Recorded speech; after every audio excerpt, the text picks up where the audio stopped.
Hello everyone. आज की इस क्लास में समाजशास्त्र से जुड़े हुए जो नए प्रश्न कराए गए थे 500 उनकी रिवीजन क्लास है। क्लास शुरू हो इससे पहले आप सभी इस वीडियो को ज्यादा से ज्यादा लोगों के साथ शेयर जरूर कर दीजिए। समाजशास्त्र से प्रैक्टिस सेट एंड सोशियोलॉजी के नोट्स पीडीएफ फॉर्मेट में आपको प्रोवाइड कराए जा रहे हैं। इससे जुड़ी हुई कोई भी जानकारी चाहते हैं तो यहाँ पर एक व्हाट्सएप नंबर दिया गया है। नंबर है 790-555-3851। इस पर आप मैसेज करके पूछ सकते हैं। समाजशास्त्र के नोट्स की बात की जाए तो ये समाजशास्त्र से संबंधित सभी परीक्षाओं को ध्यान में रखकर तैयार किए गए हैं। एंड हायर के फर्स्ट पेपर जीएस के प्रैक्टिस सेट की बात की जाए तो इस प्रैक्टिस सेट में आपको प्रश्नों की संख्या 1000 से ज्यादा देखने को मिलेगी, जिसका प्राइस पहले 199 था, जिसे कम करके 149 कर दिया गया है। एमपी असिस्टेंट प्रोफेसर का एग्जाम जो कि 1 जून को होना है, इसके फर्स्ट पेपर जीएस के प्रैक्टिस सेट की बात की जाए तो इस प्रैक्टिस सेट में आपको टोटल 15 प्रैक्टिस सेट मिल जाएंगे। प्रश्नों की बात की जाए तो 750 प्रश्न इसमें आपको देखने को मिलेंगे और जिसका प्राइस 120 रुपए है। और ये एग्जाम आपका 1 जून को होना है, ये याद रखिएगा। और राजस्थान असिस्टेंट प्रोफेसर के जीएस के प्रैक्टिस सेट की बात की जाए तो इस प्रैक्टिस सेट में भी टोटल आपको 15 प्रैक्टिस सेट मिल जाएंगे और जिसका प्राइस 99 है। कोई भी जुड़ी हुई जानकारी से आप चाहते हैं तो दिए गए व्हाट्सएप नंबर जो आपको बताया गया अभी 790-555-3851 पर आप मैसेज करके पूछ सकते हैं। बस थोड़ी ही देर में क्लास शुरू होने वाली है। आप सभी इस वीडियो को ज्यादा से ज्यादा लोगों के साथ शेयर जरूर कर दीजिए।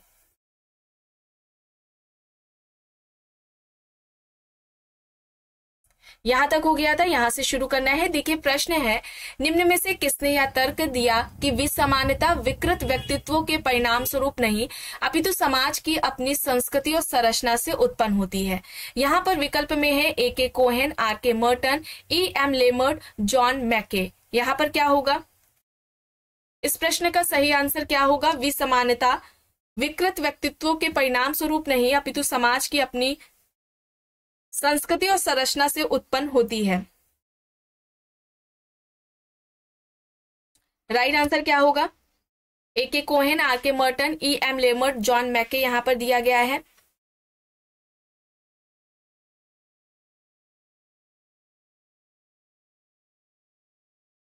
इस प्रश्न का सही आंसर क्या होगा? आर मर्टन होगा, रॉबर्ट किंग मर्टन होगा। ठीक है, ऑप्शन बी यहां पर राइट आंसर हो जाएगा।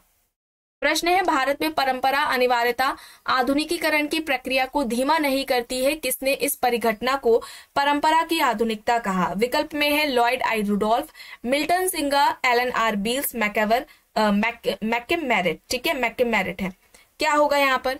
भारत में परंपरा अनिवार्यता आधुनिकीकरण की प्रक्रिया को धीमा नहीं करती है, किसने इस परिघटना को परंपरा की आधुनिकता कहा है?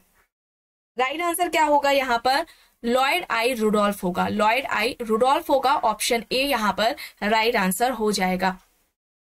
प्रश्न है, विश्वव्यापी सामाजिक संबंधों की तीव्रता जो विशिष्ट स्थानों को इस तरीके से जोड़ती है कि स्थानीय घटनाएं मीलों दूर घटने वाली घटनाओं द्वारा और विलोमता भी निर्धारित होती है।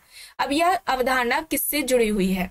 आधुनिकीकरण है, वैश्वीकरण है, पाश्चात्यकरण या फिर इनमें से कोई भी नहीं। विश्वव्यापी सामाजिक संबंधों की तीव्रता जो विशिष्ट स्थानों को इस तरीके से जोड़ती है कि स्थानीय घटनाएं मीलों दूर घटने वाली घटनाओं द्वारा और विलोमता भी निर्धारित होती हैं, यह किस अवधारणा से जुड़ा हुआ है? वैश्वीकरण, ग्लोबलाइजेशन यहाँ पर होगा, विकल्प बी होगा। ठीक है, वैश्वीकरण शब्द का प्रयोग समाजशास्त्र में किसने किया था? ठीक है, समाजशास्त्र में वैश्वीकरण का प्रयोग किसने किया था?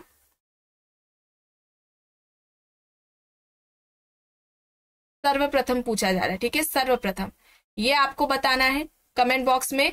और वैश्वीकरण के जनक कौन है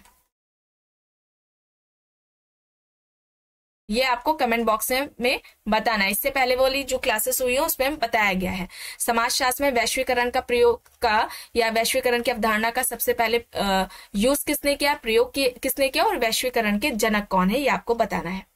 अब देखिए यहाँ पर प्रश्न है, कथन दिया गया है, वैश्वीकरण एक जटिल बहुआयामी प्रक्रिया है जिसमें वैश्विक और स्थानीय के बीच एक द्वंद्वात्मक संबंध निहित है, साथ ही यह नई वैश्विक असमानताओं और स्त्रीकरण की ओर ले जाता है।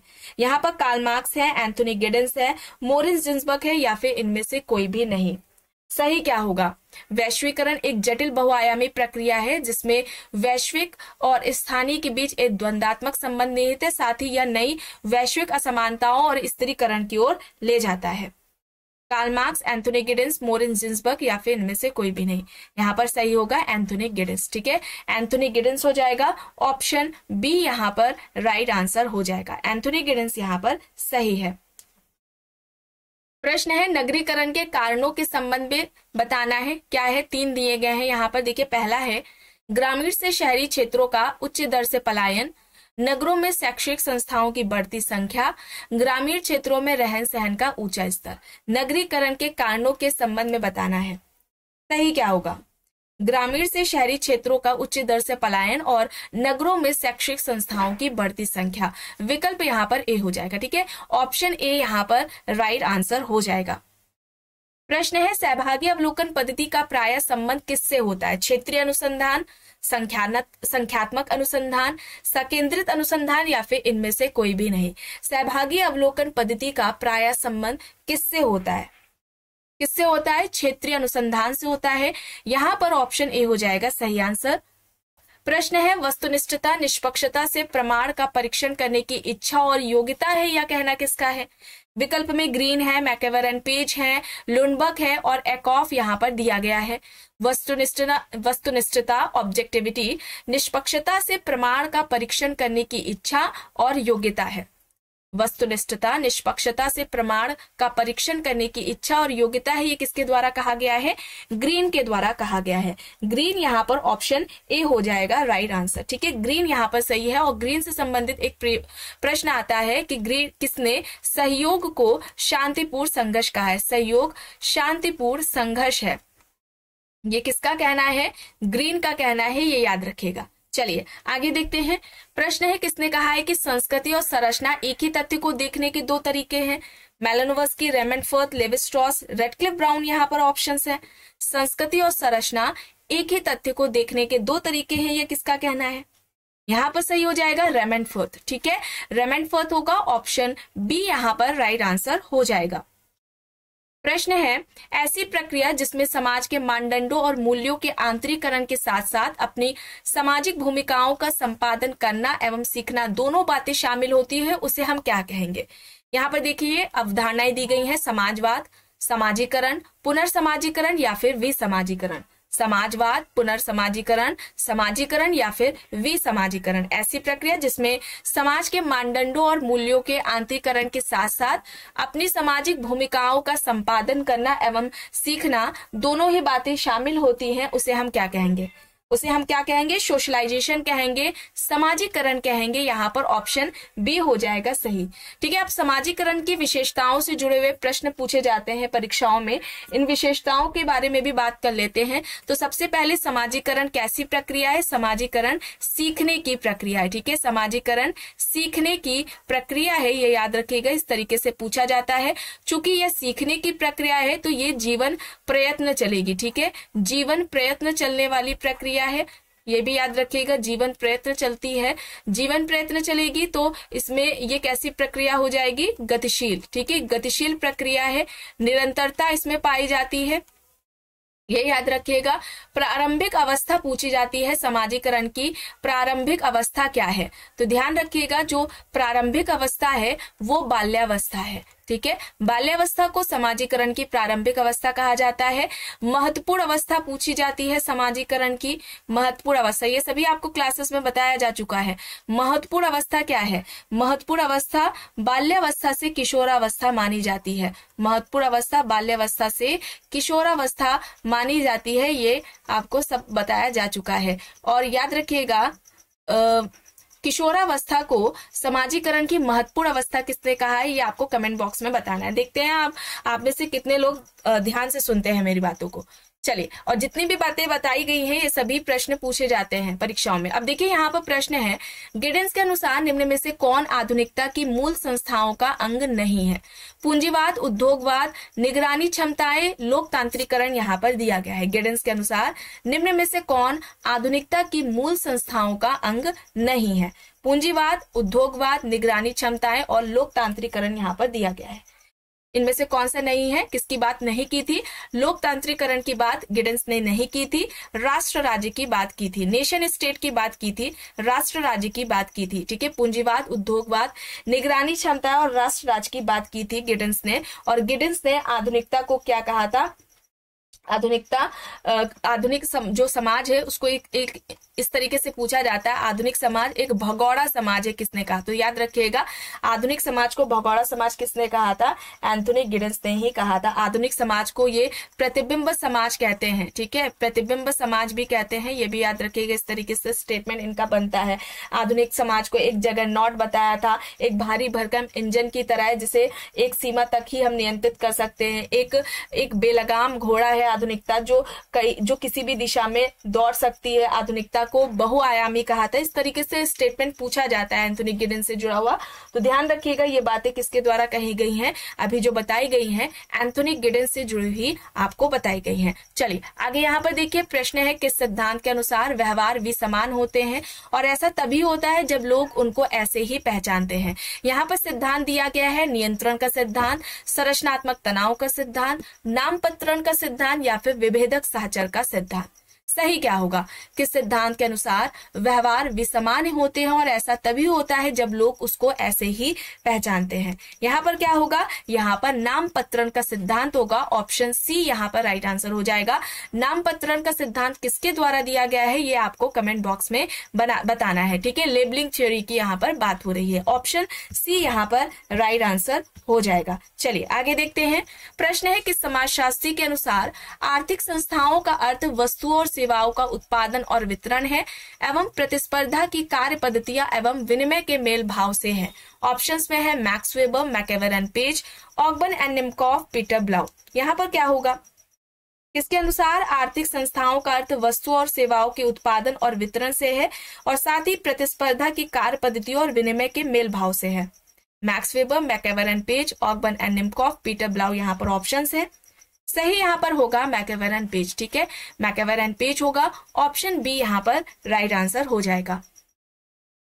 मिलान करना है। देखिए यहाँ पर पुस्तकें दी गई हैं, बुद्ध एंड कार्ल मार्क्स है, village caste gender and method है, the land problem of India है, सोशल टेंशन इन इंडिया है।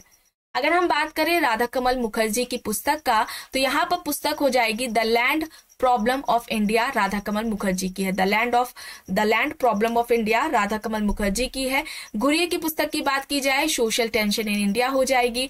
अंबेडकर की है बुद्ध एंड कार्ल मार्क्स और बस्ती है श्रीनिवास के village caste gender and method. यहाँ पर विकल्प होगा ए, ठीक है, ऑप्शन ए यहाँ पर राइट आंसर हो जाएगा। चलिए आगे देखिए। प्रश्न है निम्न प्रकारवादियों को उनके द्वारा दिए गए योगदान के कालक्रम के अनुसार व्यवस्थित करना है। अब किसके द्वारा सबसे पहले व्यवस्थित तरीके से बात की गई, इस तरीके से पूछा जा रहा है। तो दुर्खेम द्वारा बात की गई थी। दुर्खेम के बाद मैलोनोव्स्की का नाम आता है, फिर ब्राउन का, आर.के. मर्टन और फिर टॉलकेट पार्सन्स का। विकल्प देख लीजिए, दुर्खेम यहाँ पर थर्ड, ऑप्शन सी हो जाएगा, ठीक है। दुर्खेम ने बात की थी, फिर मैलोनोव्स्की, फिर ब्राउन हो जाएंगे, मर्टन और पार्सन्स का नाम आता है, ठीक है। यहाँ पर ऑप्शन सी हो जाएगा सही आंसर। प्रश्न है आधुनिक समाज के कालातीत के रूप में समय के रूपांतरण पर किस विद्वान ने जोर दिया? Marshall McLuhan, David Harvey, Manuel Castells, Anthony Giddens यहाँ पर ऑप्शंस दिए गए हैं। आधुनिक समाज के कालातीत के रूप के समय के रूपांतरण पर किस विद्वान ने जोर दिया, किसने बात की है? यहाँ पर सही होगा मैनुअल कैसल्स, ठीक है, स्पेनिश समाजशास्त्री हैं मैनुअल कैसल्स। यहाँ पर ऑप्शन सी हो जाएगा, ठीक है। The rise of the network city इनकी पुस्तक है, the rise of the network city, ठीक है। द इंफॉर्मेशन सिटी करके भी इनकी पुस्तक है। चलिए आगे चलते हैं, देखते हैं प्रश्न। सहयोग तथा अंतर्निर्भरता के रूप में निम्न में से कौन स्तरित समाज में विभिन्न स्तरों के बीच संबंधों को देखता है? मार्क्सवादी, प्रकारवादी, बहुलवादी या फिर अंतःक्रियावादी? सहयोग तथा अंतर्निर्भरता के रूप में निम्न में से कौन स्तरित समाज में विभिन्न स्तरों के बीच संबंधों की बात करता है? यहाँ पर कौन सा सही होगा? प्रकारवादी होगा, ठीक है, प्रकारवादी होगा, फंक्शनलिज्म होगा, यहाँ पर बी हो जाएगा राइट आंसर। प्रश्न है निम्न में से किसने अपने अध्ययनों में तुलनात्मक विधि का उपयोग किया है? विकल्प में यहाँ पर देखिए दुर्खेम है, मैलोनोव्स्की है, रेडक्लिफ ब्राउन है और मैक्स वेबर है। इनमें से किसने अपने अध्ययनों में तुलनात्मक पद्धति का प्रयोग किया है, ये पूछा जा रहा है। तो दुर्खिम ने किया था, ब्राउन ने और मैक्स वेबर ने। यहाँ पर सही विकल्प ऑप्शन सी है। दुर्खिम के द्वारा, रेडक्लिफ ब्राउन और मैक्स वेबर के द्वारा अपने अध्ययनों में तुलनात्मक पद्धति का प्रयोग इन्होंने किया है। यहाँ पर ऑप्शन सी हो जाएगा सही आंसर। प्रश्न है, निम्न में से किस विद्वान ने एजुकेशन एंड कल्चरल रिप्रोडक्शन पर योगदान दिया है? यहाँ पर बेसिक बर्नस्टीन है, जे लकॉन है, स्टीव ब्रूस है, बरियान एस टर्नर है, बोर्दियो है। बर्नस्टीन और बोर्दियो के द्वारा एजुकेशन एंड कल्चरल रिप्रोडक्शन की बात की गई थी। यहाँ पर ऑप्शन ए हो जाएगा। ठीक है, ऑप्शन ए हो जाएगा। जितने भी अभी यहाँ नए प्रश्न कराए गए हैं इन्हें ध्यान से देखिएगा, ये परीक्षाओं में पूछे जा सकते हैं। अभी हाल ही में जो परीक्षाएं हुई हैं उन्हीं से ये प्रश्न शामिल कराए गए हैं सीरीज में। ठीक है, ये आपको कराए जा रहे हैं इधर क्लासेस में, उन्हीं की ये रिवीजन क्लास चल रही है। अब देखिए कालक्रम में लगाना, इस तरीके से ज्यादातर पूछा जाता है, वर्ष पूछ लिया जाता है। ठीक है, अब ऐसे दे दिया जाएगा, आपको वर्ष याद होना चाहिए। आपको जो नोट्स प्रोवाइड कराए गए थे उसमें भी दिया गया है और साथ ही में आपको इससे पहले जो क्लासेस हुई हैं उन सभी में भी बताया गया है। अगर हम सबसे पहले बात करें तो सामुदायिक विकास कार्यक्रम आता है। ठीक है, यहाँ पर 1952 में ऑप्शन यहाँ पर डी हो जाएगा। फिर उसके बाद पंचायती राज की बात की गई थी, समेकित ग्रामीण विकास कार्यक्रम, और फिर ग्राम पंचायतों में सीटों के आरक्षण के लेकर बात हुई थी। ठीक है, कब हुआ है वर्ष आपको बताना है। ठीक है, वर्ष आपको बताना है। चलिए आखिरी प्रश्न देख लेते हैं। कार्ल मार्क्स के अनुसार संपत्ति के विकास के चरणों को मोटे तौर पर वर्गीकृत किया जा सकता है। सही विकल्प क्या होगा?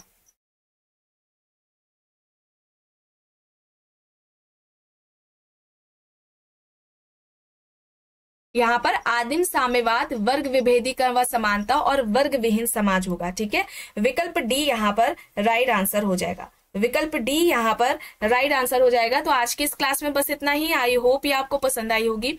अगर पसंद आई है तो प्लीज लाइक करिएगा, कमेंट बॉक्स में जरूर बताइएगा, एंड चैनल पर अगर आप नए हैं तो चैनल को भी जरूर सब्सक्राइब कर लीजिएगा, एंड इस वीडियो को जितना हो सके ज्यादा से ज्यादा लोगों के साथ शेयर भी जरूर करिएगा।